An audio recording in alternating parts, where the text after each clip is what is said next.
Good morning. My name is Carly Oliver. I'm a geologist, exploration manager for Lithium One. Today I'll be taking you through the portfolio that Lithium One has put together over the last 6 months and the work strategy for 2023 to advance each property forward this year.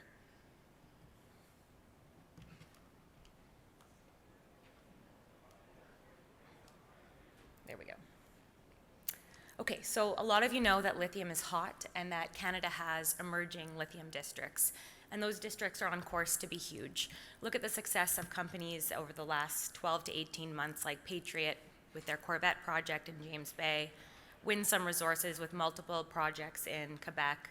On the Ontario side, Green Technology Metals with multiple projects, the Seymour Lake and Root project. So the prospectivity here is really high. We haven't seen this level of a staking rush in lithium in decades, and properties that have historically been worked for gold or base metals, we're seeing an exploration shift in focus towards lithium. All of this plays right into our team's wheelhouse. Our team has experience in all stages of the mining life cycle, but our sweet spot is early to mid-stage multi-project exploration. And we have the in-house capabilities required to move all the projects forward this year. Another crucial advantage is that early stage hard rock lithium exploration requires a fraction of the time and money compared to other commodities like gold or uranium. So in other words, if you have the in-house capabilities, a multi-project approach is not only the most viable way, it's the best way to explore in emerging districts. And we've deep dived into these districts and we've put together a portfolio that we think is not only the most exciting, but one of the largest. Okay, let's look at some of our projects. Here's an overview of the James Bay area in Quebec. In this map view, there's 10 major projects, mines, and discoveries. In the north, we have Patriot's Corvette project with Winsome's Canset and Adina. Lithium One has 3 properties in this district. We have a Sir Capoac project to the southwest. That's adjacent to Alchem's James Bay lithium mine that just got its approval from the government in January 2023. And to the south is the Surmac East project that's adjacent to Vision Lithium's Surmac project. They put out a positive PEA in the last 2 weeks, and it's about 10 kilometers away from Sayona's Mablanc deposit. You'll see that in a lot of the slides, we're showing this dashed line. This is a geologic sub-province boundary. And this is significant because these are deep-seated structures that act as fluid pathways. And lithium deposits are overwhelmingly found within 20 kilometers of these features. So it's one of the features that we look for when we're evaluating projects and prioritizing our projects for the upcoming work program. Here's an overview of our high priority projects in Northwest Ontario. This is the Root area where Green Technology Metals has their Root project that hosts the Macomb deposit. It's a 2 million ton, about 1.3% lithium. They're doing a 24,000 meter drill program this year, all season camp, all season road. I think they'll be updating the resource this year. And this area has seen a lot of recent forest activity, so there's a network of logging roads and new outcrops. So let's take a look at some of our high priority projects on the project scale. Number 1 in Quebec is the Taycan project. This is adjacent to Patriot's Corvette project, underlined by the same geology, multiple map pegmatites on property, and it also includes this isolated claim block that is completely surrounded by Patriot. And that CB lithium trend that was identified by Patriot in 2017 crosses over that claim block, and we know there's map pegmatites there. To the north is the Ferrari project. This is a recent acquisition. It's about 30 kilometers north on the eastern extent of the La Grande Greenstone Belt, which is the same package of rocks that host Corvette and Winsome's Candina project just off to the map view to the west. To the south, we have the Bugatti project, and this is on a separate LCT pegmatite trend on the edge of the La Grande Greenstone Belt that spans from Corvette Lake all the way to Winsome's Adina project, which is about 40 kilometers off the map to the southwest. The project has multiple matte pegmatites on property, elevated lithium in rock samples just off property, and has no exploration history for hard rock lithium. So that was priority 1, 2, 3 for our Quebec. The last one I'm going to show you in Quebec is our Sear-Caperwick project. This is adjacent to Alchem's James Bay lithium mine. The claim block that is just to the south, that has a 2-kilometer long trend of pegmatite boulders that grade up to 2.9% lithium, and the source of the boulders has not been identified.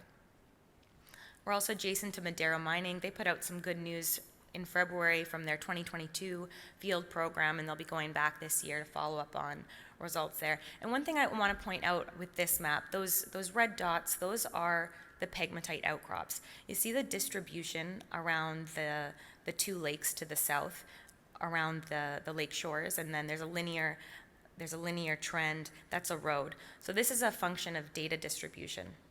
This is the easiest place to find outcrops, and it really underscores the prospectivity here and how underexplored these areas are. This is not just in this map view. You see it in James Bay to the north and in Northwest Ontario. So top priority project for Ontario is our Route South project. We're adjacent to Green Technology Metals. This is where they're doing the 24,000 meter drill program. In 2022, prospecting identified multiple new previously unmapped pegmatite dikes on the property, the largest being 30 meters wide and 700 meters long. So this will be the first place that we put boots on the ground in late April, early May. Zooming out from that, there's the Route South on the lower right. We have the Allison South and the Sharp project. The pink units, these are paraluminous S-type granites. This is on the margins of these is the right geologic environment that you want to be to get those fertile fluids to produce the lithium-rich pegmatites. On the western extent of the Allison Lake batholith, there's a well-documented elevated lithium trend with multiple matte pegmatites on our property and lithium occurrences within that trend. So this is priority 1, 2, and 3 for our Ontario prospects. Okay, let's look at our work program and timing. We're currently analyzing new remote sensing data. This is going to allow us to have that accelerated work program when we get boots on the ground in the spring. We're looking at outcrop detection tools, specifically pegmatite targets, and using multispectral imagery to identify spodumene-bearing pegmatites specifically. Our Ontario crew will mobilize in late April, early May, and will cover all 26,000 hectares within 2 months. And our Quebec team will mobilize in early June and will cover all 19,000 hectares in 6 to 8 weeks. So we're looking at running these 2 programs concurrently and covering all 45,000 hectares of ground within 2 months. Throughout that process, we'll be evaluating targets for drill testing, and we've slotted drilling in for Q4, but if results warrant, that timeline will be pushed up.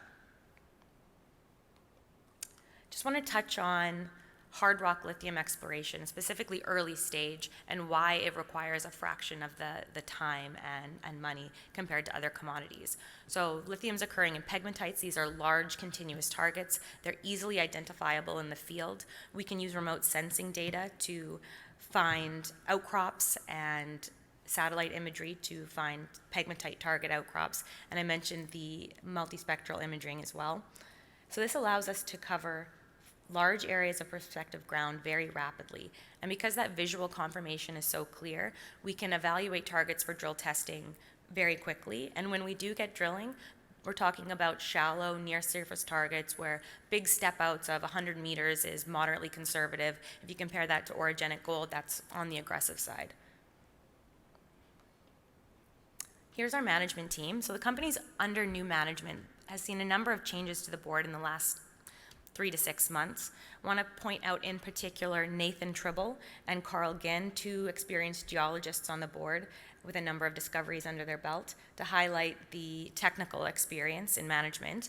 And then behind the board, since an in-house technical team that's led by myself, made up of a multidisciplinary group of geologists with expertise in remote sensing, geochemistry, modeling, and your classic field geologists.